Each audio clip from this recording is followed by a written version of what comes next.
Hello बच्चों, नमस्कार। RKS maths की कक्षा के सभी विद्यार्थियों का एक बार फिर स्वागत। तो यहाँ पर एनसीईआरटी नए सिलेबस के विद्यार्थियों के लिए आज मैं विज्ञान की कक्षा लेकर आपके सामने उपस्थित हूँ। तो बच्चों, आज हम विज्ञान का जो पहला पार्ट है उसका बचा हुआ भाग पूरा करते हैं।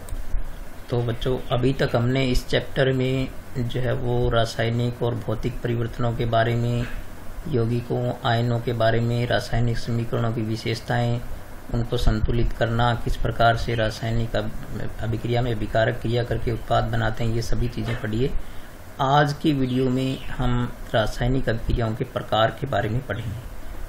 तो रासायनिक अभिक्रियाएं कई प्रकार की होती है, जैसे हम दैनिक जीवन में कुछ चीज़ें महसूस कर सकते हैं। जैसे आप यदि कभी अपने हाथ में जो है वो ग्लूकोज पाउडर लेकर के उसमें पानी मिलाएंगे, अपने हथेली पर रख करके, आपको ठंडा लगेगा। तो इस प्रकार से आप यदि अपने हाथ पर ये पेट्रोल की कुछ बूंदें डालेंगे तो भी आपको ठंडा लगेगा। तो इस प्रकार बच्चों, ये अलग अलग प्रकार की जो अभिक्रियाएं होती है। या फिर आप जो है वो अगर पानी के अंदर आप जो है इनो पाउडर मिलाएंगे तो वो कुछ थोड़ा गर्म हो जाता है। तो ये सब अभिक्रियाएं बच्चों किसी अलग अलग प्रकार की होती है और उनकी अलग अलग विशेषताएं होती है। तो हम बहुत सारी प्रकार की अभिक्रियाएं इस चैप्टर के अंदर हम पढ़ेंगे, लेकिन मुख्य जो है 4 प्रकार की अभिक्रियाएं जो अपने यहाँ पर पढ़ेंगे। तो यहाँ पर पहली है बच्चों, यहाँ पर है संयोजन अभिक्रिया। आप यहाँ पर ये देख रहे हैं। तो संयोजन अभिक्रिया के जैसे नाम से स्पष्ट है कि संयोजन का मतलब हो गया कि यौगिकों का या तत्वों का परस्पर जुड़ करके नए यौगिक बनाना। ये क्या कहलाता है? संयोजन अभिक्रिया कहलाता है। तो यहाँ पर जैसे एक प्रयोग में यहाँ पर ये बताया आपको कि जैसे कैल्शियम ऑक्साइड, यानी जिसको हम बुझा हुआ चूना कहते हैं। जैसे आप जो है वो बाजार से कड़ी लेके आते हैं ना, हम घरों में सफ़ेदी करते हैं तो उसको कड़ी बोलते हैं। तो वाइट वॉश करने के लिए तो वो लेके आते हैं, उसको बोलते हैं कैल्शियम ऑक्साइड। ये बुझा हुआ चूना होता है। और यदि हम उसमें धीरे धीरे यदि पानी मिलाएंगे तो आप ये देखेंगे कि उसमें बुलबुले निकलते हैं और साथ में जो है वो गर्म हो जाता है।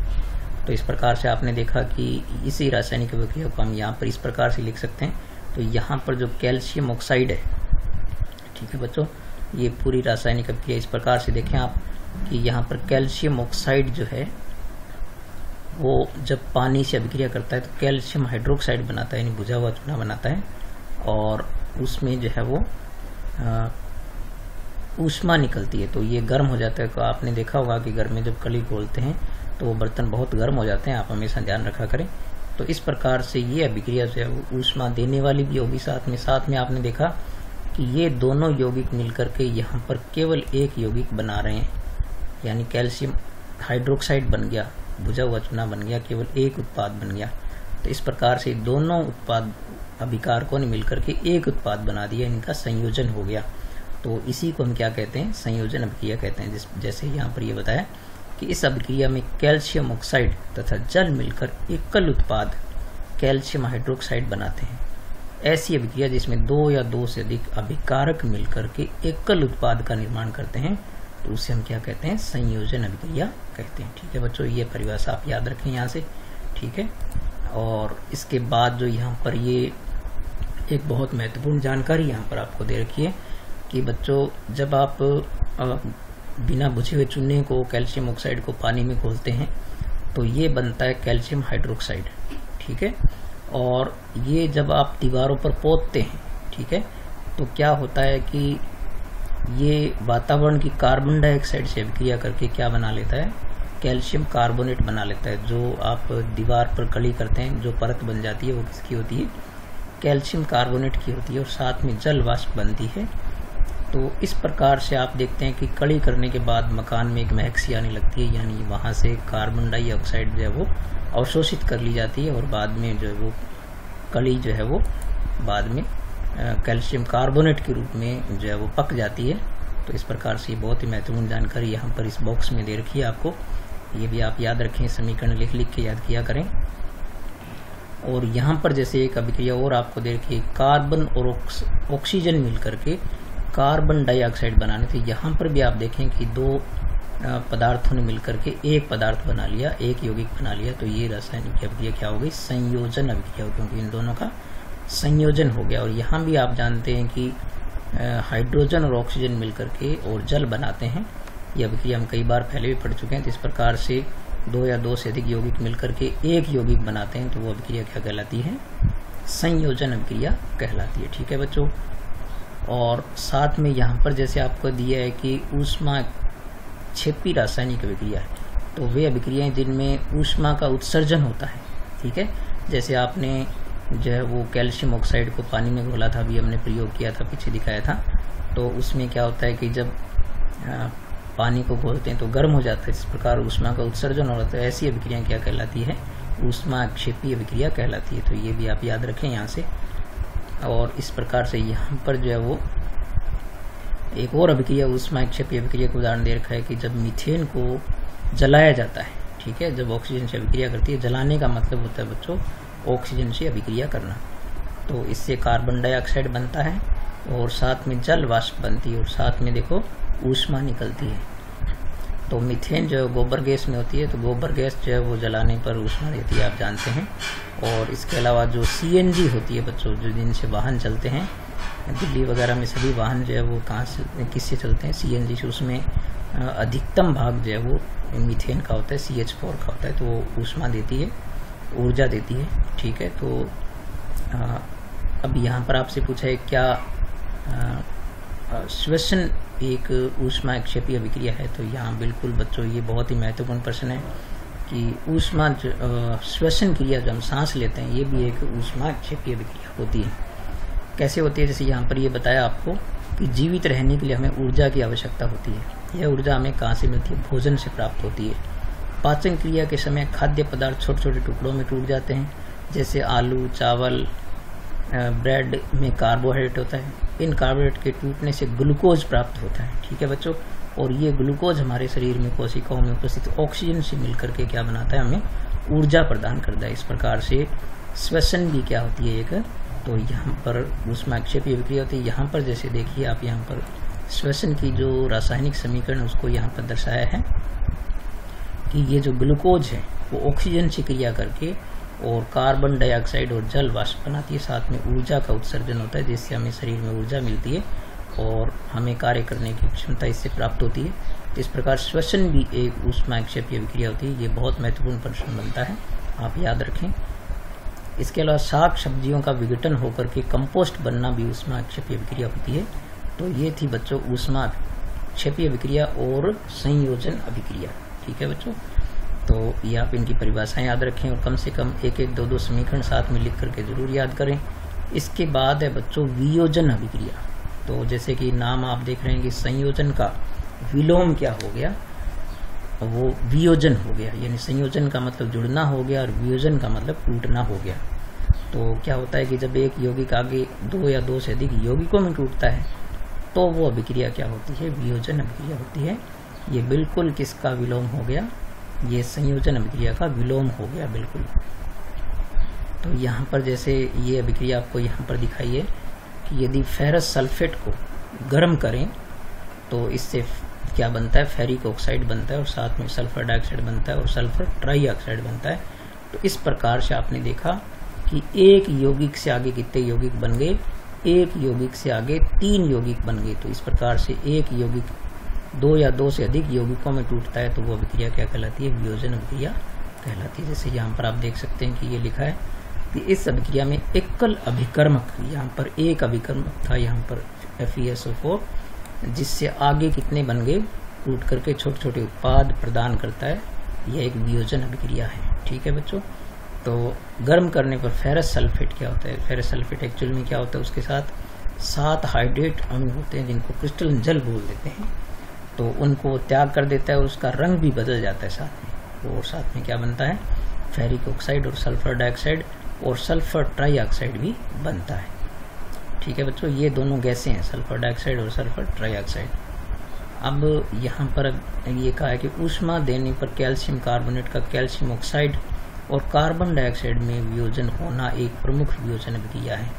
तो ये भी आप यहाँ पर याद रख सकते हैं कि कैल्शियम कार्बोनेट जो होता है CaCO3, जैसे कि यहाँ पर बताया आपको कि जब कैल्शियम कार्बोनेट को आप गर्म करेंगे, ऊष्मा देंगे, तो वो कैल्शियम ऑक्साइड यानी बिना बुझे हुए चूने में और कार्बन डाइऑक्साइड के अंदर जो है वो बदल जाता है, टूट जाता है।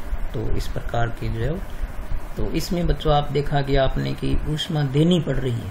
तो जिन अभिक्रिया में ऊष्मा दी जाती है वो होती है ऊष्मा शोषी अभिक्रिया, क्योंकि इसमें ऊष्मा का क्या हो रहा है, शोषण हो रहा है। ठीक है बच्चों, तो इस प्रकार से एक अभिक्रिया जो आप इसको और याद रख सकते हैं कि जो अभिक्रिया ऊष्मा का अवशोषण करती है वो ऊष्मा शोषी अभिक्रिया होती है। अभी इसके बारे में आ जाएगा। और एक और यहाँ पर जैसे अभिक्रिया दे रखी है कि यदि लेड नाइट्रेट को गर्म करेंगे, तापन करेंगे, तो लेड ऑक्साइड बनता है और साथ में नाइट्रोजन डाइऑक्साइड बनता है और ऑक्सीजन बनता है। तो ये भी आप देख सकते हैं कि एक यौगिक से आगे कितने यौगिक बन गए, 3 यौगिक बन गए। तो ये आप अभिक्रियाएं बार बार लिख करके याद किया करें। तो अभिक्रियाएं बच्चों लिखना बार बार पढ़ते हैं तभी वो याद रहती है। और रसायन विज्ञान के बारे में कथन है बच्चों कि आप जब सुबह उठें तो उठने के बाद जो है वो मुंह धोने से पहले यदि आप रासायनिक अभिक्रियाएं लिखेंगे तभी आपको जिंदगी में याद रहेगी। ये रसायन विज्ञान के बारे में बहुत ही प्रचलित है। तो वरना रासायनिक अभिक्रियाएं याद नहीं रहती है। तो यहाँ पर जैसे एक प्रयोग आपको और यहाँ पर करके बताया, ये है बच्चों जल का विद्युत अपघटन। तो ये प्रयोग मैं आपको समझा देता हूँ। जैसे कि आपको यहाँ पर एक ये फ्लास्क दे रखा है, यहाँ पर ये बर्तन दे रखा है कोई प्लास्टिक वगैरह का। तो प्लास्टिक का मग लेकर के इसमें क्या करते हैं, 2 इलेक्ट्रोड लगा देते हैं। ये जो ब्लैक में दिखाई दे रहे हैं ना, ये इलेक्ट्रोड है। इलेक्ट्रोड बच्चों आपने कभी बैटरी के जो सेल होते हैं, जो बड़े बड़े सेल आते हैं, जो बड़े वाले सेल है, यदि आप उनको तोड़ करके उनके बीच में से काली रोड निकलती है, उन्हीं को बोलते हैं अपने इलेक्ट्रोड बोलते हैं बच्चों। वो ग्रेफाइट के बने होते हैं, ग्रेफाइट की रोड होगी।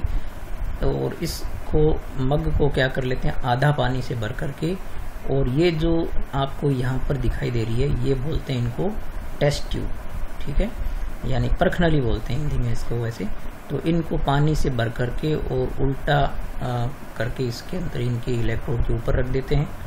और फिर यहाँ से क्या करते हैं, यदि हम 6 वोल्ट की बैटरी से विद्युत देंगे, ठीक है, तो जो बैटरी का प्लस वाला जो सिरा होता है उसको क्या बोलते हैं, एनोड बोलते हैं, और जो माइनस वाला सिरा होता है उसको कैथोड बोलते हैं। और जब इसको ऑन करेंगे तो आप ये देखेंगे कि यहाँ पर बुलबुले निकलेंगे और ऊपर यहाँ पर जो है वो गैस बननी शुरू हो जाएगी। तो आप यहाँ देख रहे हैं कि यहाँ पर कम खाली हुआ है और यहाँ पर ज़्यादा खाली हुआ है। तो इसको आप यूँ समझ सकते हैं बच्चों कि आप जैसे देखते हैं कि मैं रासायनिक अभिक्रिया से यहाँ पर दिखाता हूँ आपको। तो रासायनिक अभिक्रिया यहाँ पर नहीं दिखाई है। तो आप वैसे देखें कि H2 + O2 मिलकर के H2O बनाते हैं। तो इस प्रकार से जब जल का एक अणु टूटता है तो उसमें H2O होता है बच्चों। तो उसमें 2 हाइड्रोजन होते हैं और 1 ऑक्सीजन होता है। तो चूंकि हाइड्रोजन धनायन होता है तो वो क्या होता है, कैथोड पर जमा होता है। कैथोड होता है ऋण ध्रुव, तो इस पर हाइड्रोजन जमा होगा और यहाँ पर ऑक्सीजन जमा होगा। तो चूंकि जल के एक अणु के टूटने पर 2 हाइड्रोजन निकलेंगे और 1 ऑक्सीजन निकलेगा। इस प्रकार से दुगनी हाइड्रोजन निकलने के कारण यहाँ पर ये दुगना खाली हो रहा है। ठीक है, तो इस प्रकार से इनमें क्या बनती है, हाइड्रोजन और ऑक्सीजन बनती है।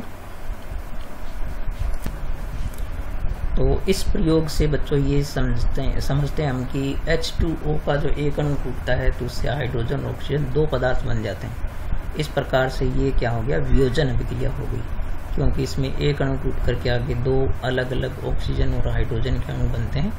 तो ये भी एक वियोजन अभिक्रिया का उदाहरण हो गया। ठीक है, तो ये प्रयोग समझने के बाद आप इसमें बच्चों ये आप कभी घर पर ऐसे करने की कोशिश नहीं करें, और करें तो आप बिल्कुल ध्यान रखें, क्योंकि इसमें जो हाइड्रोजन होता है बच्चों वो विस्फोटक होती है हमेशा। तो यदि उसके पास कोई ज्वलनशील चीज़ हो तो वो धमाका करती है, इसलिए हमेशा याद रखें।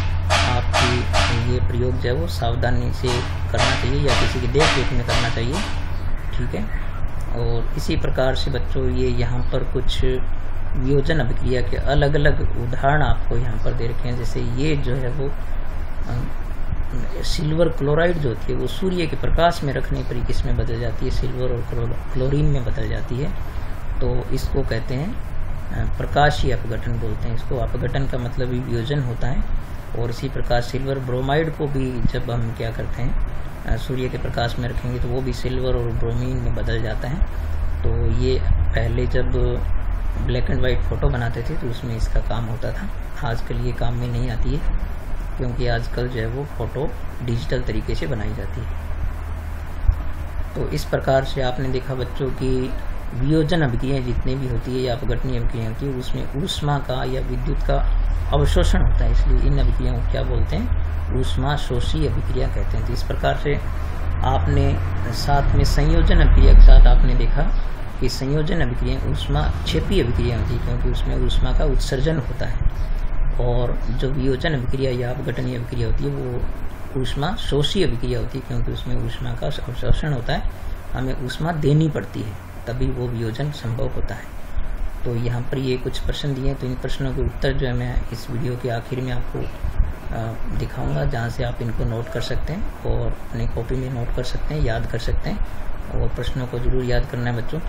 अब है विस्थापन अभिक्रिया। तो बच्चों विस्थापन का मतलब होता है कि एक चीज को हटा करके उसकी जगह दूसरी चीज रख देना, वो कहलाती है विस्थापन। तो विस्थापन क्या होता है बच्चों, दो प्रकार का होता है। तो यहाँ पर जो ये प्रयोग किया हुआ है ये मैं आपको समझा देता हूँ कि ये जो आपको परख नली दिखाई दे रही है, इसके अंदर जो ये नीले रंग का पदार्थ है वो है कॉपर सल्फेट का जलीय विलयन, ठीक है, CuSO4 का जलीय विलयन है। और इसमें क्या किया गया, ये धागे से बांध करके दो लोहे की कील लटका दी गई है।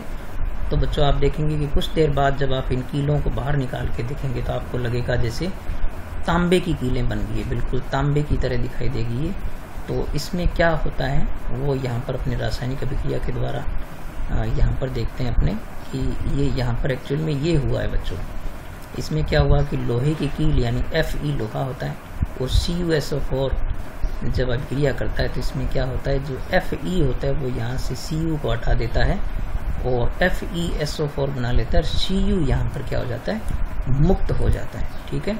तो वो जो Cu मुक्त होता है, तांबा मुक्त होता है, वो इन कीलों पर क्या होता है, यहाँ पर जमा हो जाता है, जिससे इसका रंग जो है वो तांबे की तरह हो जाता है।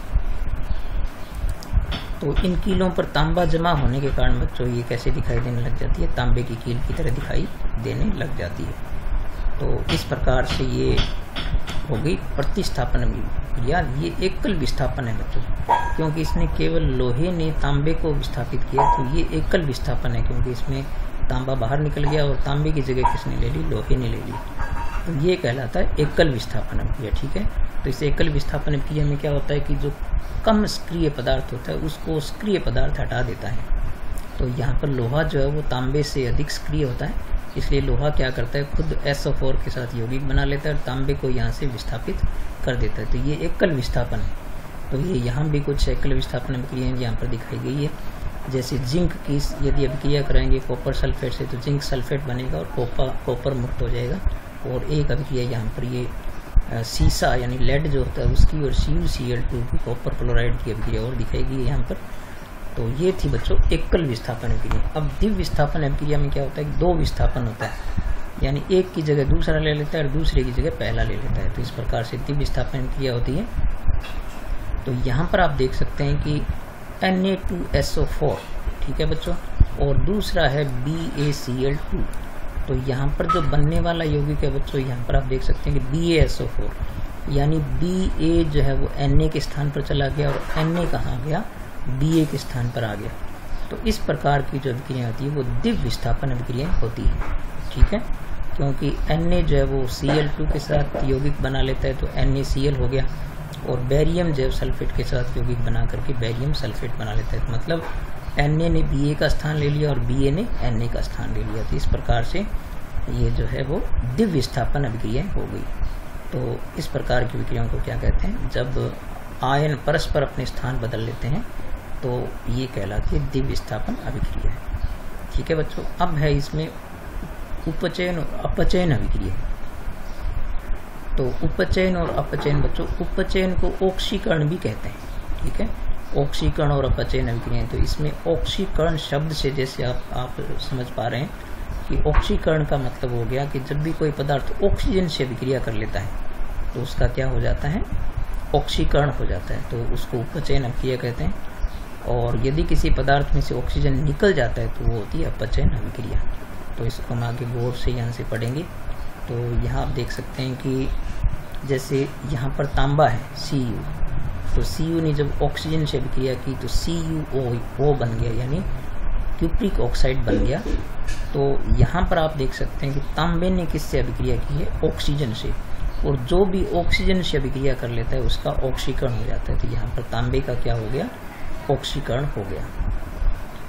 और लेकिन यहाँ पर आप देख सकते हैं कि CuO यानी क्यूप्रिक ऑक्साइड थी, वो हाइड्रोजन से अभिक्रिया करता है। तो ये क्या करता है कि इसका ऑक्सीजन खो जाता है, यानी CuO में से ऑक्सीजन निकल गया और Cu अकेला रह गया। ठीक है बच्चों,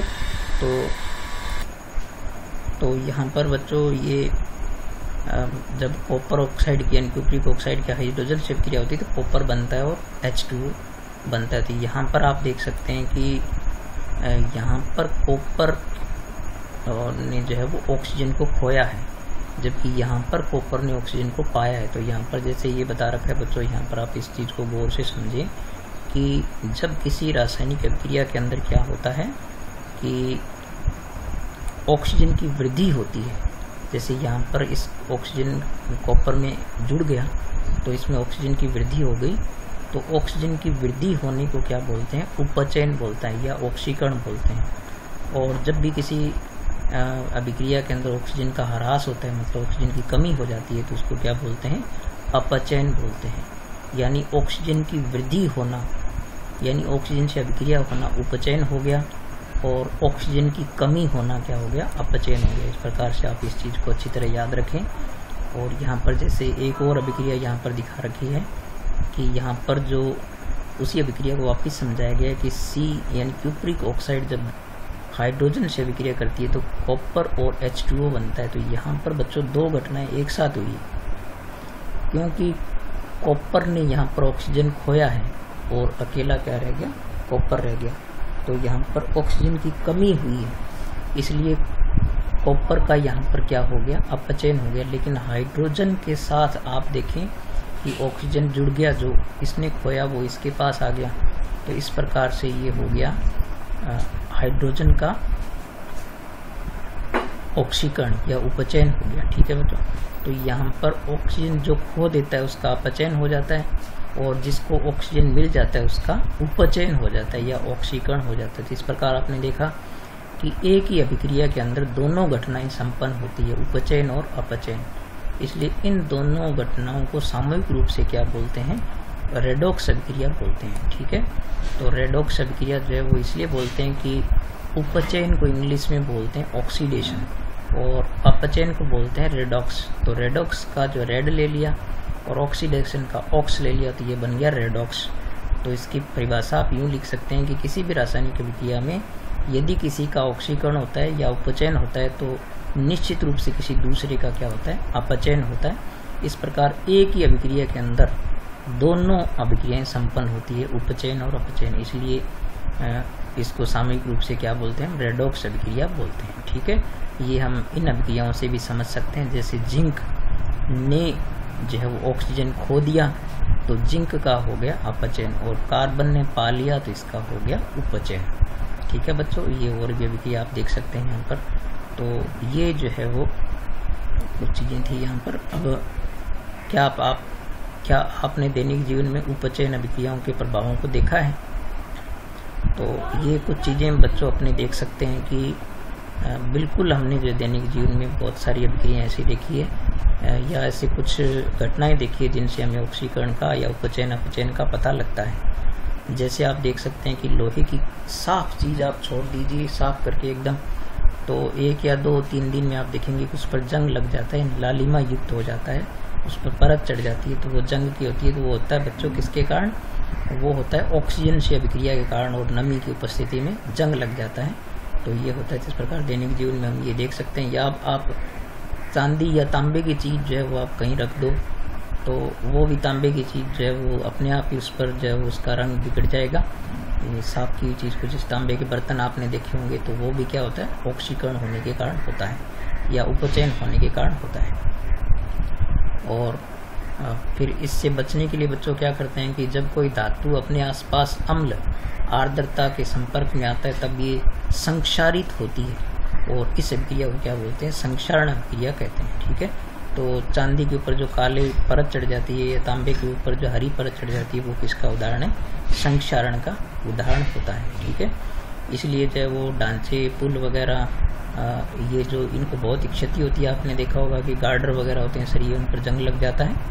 ठीक है, तो ये सब किसके कारण होता है? वो सब अपचयन के कारण होता है। फिर ये विकृत गंधिता के बारे में बच्चों आप याद रखेंगे, ये एक छोटी सी परिभाषा भी आप याद रखेंगे कि विकृत गंधिता क्या होती है कि जितने बच्चों हम तेलीय चीज बनाते हैं जैसे कचौरी, समोसा या जो तल करके चीजें बनाते हैं, वो कुछ समय के बाद क्या हो जाती है, उनमें गंध आने लग जाती है क्योंकि वो उपचयित हो जाती है और वो पदार्थ जो अन्य पदार्थों में बदल जाते हैं।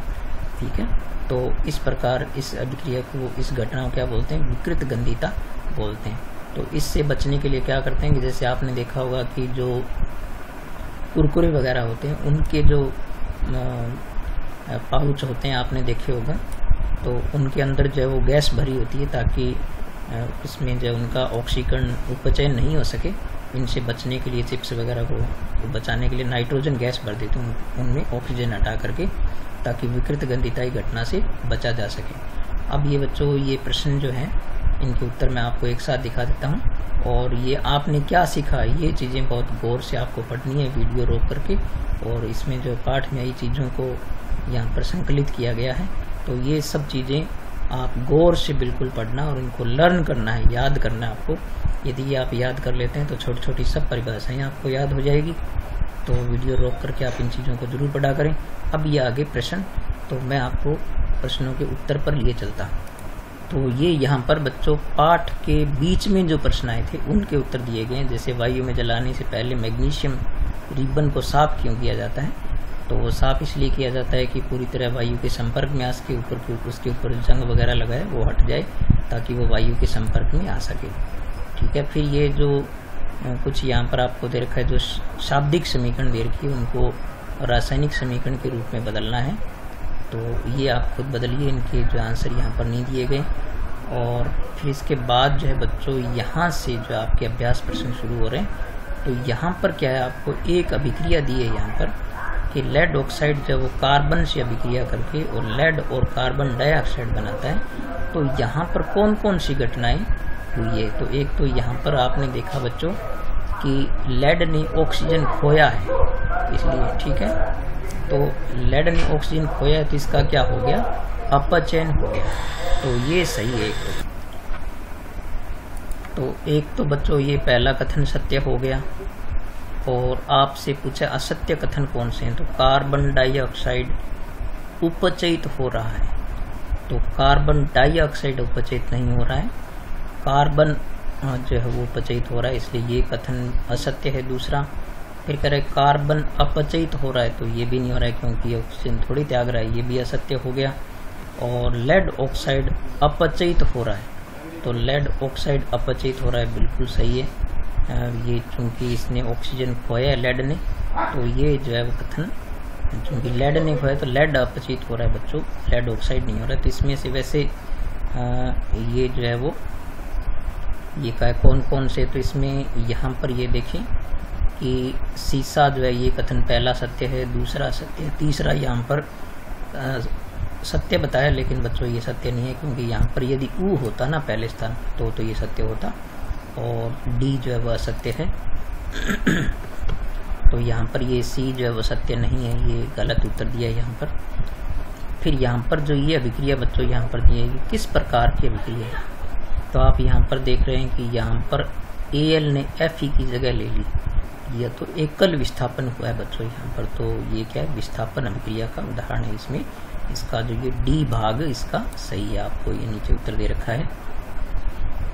फिर आपको यहाँ का लोह चूर्ण पर तनु हाइड्रोक्लोरिक अम्ल डालने पर क्या होता है?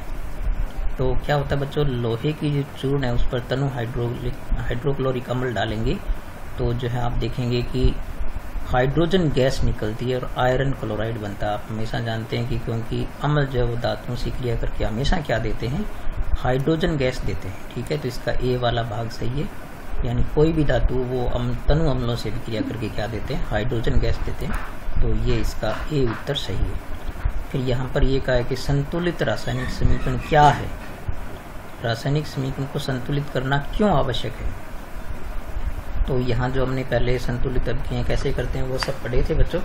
तो यहाँ पर ये कहा है कि जब अभिकारक और उत्पाद दोनों तरफ के प्रत्येक तत्व के परमाणुओं की संख्या समान हो तो समीकरणों को क्या कहते हैं, संतुलित रासायनिक समीकरण कहते हैं। यानी दोनों तरफ सभी प्रकार के परमाणुओं की संख्या क्या होनी चाहिए, समान होनी चाहिए। फिर कह रहा है कि द्रव्यमान संरक्षण की नियम की संतुष्टि के लिए क्या किया जाता है, समीकरणों को संतुलित किया जाता है। तो बहुत अच्छा प्रश्न है ये। फिर कह रहा है निम्न कथनों को रासायनिक समीकरण के रूप में संतुलित करके लिखिए। तो यहाँ पर ये शाब्दिक समीकरण दे रखी है। तो यहाँ पर देखो बच्चों, पहले इनको जो है वो ऐसे रासायनिक समीकरण के रूप में लिखा है और इनको संतुलित भी किया गया है। तो ये भी आप अच्छी तरह वीडियो रोक करके और इनको आप नोट करें और अच्छी तरह इनको लर्न करें लिख करके, और किस प्रकार संतुलित हुई है उनको भी आप सीखें। ठीक है, मैंने संतुलन करने का जो वीडियो है वो आपको बना करके दे रखा है। अब यहाँ पर जो छठा प्रश्न है कि निम्न रासायनिक समीकरणों को संतुलित कीजिए। तो यहाँ पर जो मैंने आपको संतुलन करने का तरीका बताया था, संतुलित करने का, उस तरीके से आप इनको कोशिश कीजिए। फिर भी कोई समस्या आती है तो आप मुझे बताइए। इनके आंसर यहाँ पर नीचे दे रखे हैं। और निम्न अभिक्रियाओं के लिए संतुलित रासायनिक समीकरण लिखिए। तो यहाँ पर फिर जो है वो शाब्दिक समीकरण जो आपको दे रखी है उनको आपको क्या करना है, पहले तो रासायनिक समीकरण में बदलना है, फिर उनको संतुलित करना है। तो यहाँ पर इसके जो आंसर यहाँ पर ये आपको दे रखे हैं। तो आप इनको वीडियो रोक करके और आराम से नोट कर सकते हैं और लर्न कर सकते हैं, इनको याद कर सकते हैं। उनको कोशिश कीजिए आप, क्योंकि रासायनिक समीकरण संतुलित करने का एक प्रश्न आवश्यक रूप से पूछा जाएगा। तो ये यहाँ से आप नोट कर लीजिए। फिर 8वां प्रश्न है कि निम्न अभिक्रियाओं के लिए संतुलित रासायनिक समीकरण लिखिए और प्रत्येक अभिक्रिया का प्रकार भी बताना है आपको। तो यहाँ पर ये अभिक्रियाएं जो है, पहले तो हम शाब्दिक समीकरणों को आप क्या करेंगे, इस प्रकार से रासायनिक समीकरणों में बदलें और फिर इनको आपको क्या करना है, इनका प्रकार भी बताना है। तो यहाँ पर आप देख सकते हैं कि यहाँ पर BA ने K का स्थान ले लिया और K ने BA का स्थान ले लिया। तो यहाँ पर बच्चों ये बन गया आपका जो है वो द्विविस्थापन विस्थापन अभिक्रिया। यहाँ पर बच्चों ये जो है वो, यहाँ पर ये BABR जो है वो गलत लिख रखा है, BABR2 होना चाहिए था। ठीक है, तो ये कुछ गलतियां आप सुधार लेना यहाँ से। ठीक है, फिर यहाँ पर आप देखें आगे कि ये जिंक कार्बोनेट और जिंक कार्बोनेट, यहाँ पर दोनों बार, ये 2 बार लिख के बच्चों, एक बार नहीं आएगा। यहाँ पर एक बार इसको काट दें आप, यहाँ से ये नहीं आएगा, एक ही आएगा कि जब इसको गर्म करते हैं तो ये चीजें बनती है। तो ये हो गया विघटनीय अभिक्रिया होगी, अपघटन अभिक्रिया होगी, वियोजन अभिक्रिया होगी। यहाँ पर देखो ये 2 मिलकर के एक यौगिक बना रहे हैं, तो ये होगी संयोजन अभिक्रिया का उदाहरण हो गया। और यहाँ पर जो है वो एकल विस्थापन हो गया, क्योंकि Mg ने किसका स्थान ले लिया, हाइड्रोजन का। तो ये एकल विस्थापन अभिक्रिया का उदाहरण हो गया। फिर देखिए यहाँ पर ये कहा है कि ऊष्माक्षेपी और ऊष्मा शोषी अभिक्रियाओं का क्या अर्थ है, उदाहरण से देखिए। तो आप जानते हैं कि ऊष्माक्षेपी अभिक्रिया वे होती है जिनमें ऊष्मा मुक्त होती है, ऊष्मा का उत्सर्जन होता है, ऊष्मा निकलती है। तो ऊष्माक्षेपी अभिक्रिया होती है, जैसे कार्बन को यदि ऑक्सीजन से अभिक्रिया कराएंगे तो कार्बन डाइऑक्साइड बनेगी, साथ में ऊष्मा निकलेगी। और इसी प्रकार से जैसे ग्लूकोज है वो कार्बन डाइऑक्साइड से अभिक्रिया करके, ये बच्चों यहाँ पर जो समीकरण पूरी नहीं लिखी है, ये अधूरी समीकरण लिखी हुई है यहाँ पर। ठीक है, तो इसको आप छोड़ दें। वैसे आप जानते हैं कि ग्लूकोज जो होता है वो ऑक्सीजन से अभिक्रिया करके क्या बनाता है, कार्बन डाइऑक्साइड और H2O बनाता है, और साथ में ऊष्मा का उत्सर्जन होता है। ये समीकरण आप पाठ में से अच्छी तरह नोट कर लीजिए। ठीक है, यहाँ पर ये सही नहीं लिखी है। तो फिर ये जो है वो वे अभिक्रिया जिनमें ऊष्मा का जो अवशोषण होता है वो क्या होती है, ऊष्मा शोषी अभिक्रिया होती है। जैसे यहाँ पर जो फेरस सल्फेट है और उसको यदि आप गर्म करेंगे तो ये उत्पाद बनेंगे, साथ में ऊष्मा को, क्योंकि गर्म करने पर ऊष्मा दी जाती है इसलिए ऊष्मा का ये अवशोषण करता है, तो ऊष्मा शोषी अभिक्रिया हो गई। फिर यहाँ पर ये कहा है कि श्वसन को ऊष्माक्षेपी अभिक्रिया क्यों कहते हैं। तो हमने ये पाठ में पढ़ा था कि हम जो खाना खाते हैं वो ग्लूकोज में बदलता है, और ग्लूकोज जो है वो क्या करता है, ऑक्सीजन से अभिक्रिया करके यहाँ पर O2 आएगा बच्चों, O नहीं आएगा। तो ये CO2H2 बनाता है, साथ में ऊर्जा निकलती है जो हमें कार्य क्षमता हमारी बढ़ाती है काम करने की। तो इस कारण से ऊष्मा क्षेपीय अभिक्रिया होती है ये। और फिर इसमें कि वियोजन अभिक्रिया को संयोजन अभिक्रिया के विपरीत क्यों कहा जाता है। तो आप जानते हैं कि वियोजन में एक यौगिक आगे 2 या 2 से अधिक यौगिकों में टूटता है, जबकि संयोजन अभिक्रिया में दो यौगिक मिलकर के एक यौगिक बनाते हैं, इसलिए इनको परस्पर में क्या बोलते हैं, विपरीत अभिक्रियाएं बोलते हैं। फिर ये कुछ महत्वपूर्ण प्रश्न यहाँ पर दे रखे हैं, तो आप इनको ही पढ़ना। पाठगत प्रश्न उतने ही थे जो वहाँ पर संपन्न हो गए, तो ये जो है आप इनको भी जरूर पढ़ना। और ये जितना आप पढ़ोगे रसायन विज्ञान को उतनी आपको ये अच्छी लगेगी, सरल लगेगी और चीज़ें आपको लर्न होती जाएगी, तो आपको जो है वो इनको सीखने में आसानी रहेगी। तो यहाँ पर जो है वो बहुत अच्छे अच्छे प्रश्न और दे रखे हैं, आप इनको भी आप लर्न करें, याद करें इनको, ठीक है। ये प्रश्न आप वीडियो रोक करके इनको नोट किया करो अपनी कॉपी पर, और फिर इनको याद भी किया करो। जितना आप याद करेंगे बच्चों उतना ही जो है वो विज्ञान आपको सरल लगने लगेगी, क्योंकि ये सिर्फ सुनने से विज्ञान नहीं आने वाली है आपको। इंग्लिश और विज्ञान या गणित जो भी ये व्यवहारिक विषय बच्चों, जितना आप इनको पेन कॉपी पर करेंगे, जितना बार बार लिख लिख के याद करेंगे उतना ये याद होता जाएगा, ठीक है, आपको सीखने में आता जाएगा। तो ये इस प्रकार से ये वीडियो रोक करके आप इन प्रश्नों को भी नोट करें, पढ़ें जरूर इनको, सब प्रश्नों को, ताकि आपका विज्ञान का जो है वो नॉलेज बढ़ता जाए। यहाँ पर बहुत ही अच्छे अच्छे सुंदर प्रश्न दे रखे हैं, तो आप इनको लर्न करें सभी को, ठीक है। जैसे रासायनिक विज्ञान के कितने भाग होते हैं, तो ये यहाँ पर सब असंतुलित रासायनिक समीकरण किसे कहते हैं, ये पाठ में हमने सब चीज़ें पढ़ी है, तो आप इनको अच्छी तरह सीखिए। और ये महत्वपूर्ण प्रश्न जो है उनको, जो आपको पास बुक्स में दिए होते हैं अन्य महत्वपूर्ण प्रश्न, उसी प्रकार से यहाँ महत्वपूर्ण प्रश्नों को बनाया गया है। तो ये आप वीडियो रोक करके इनको अच्छी तरह लर्न करें।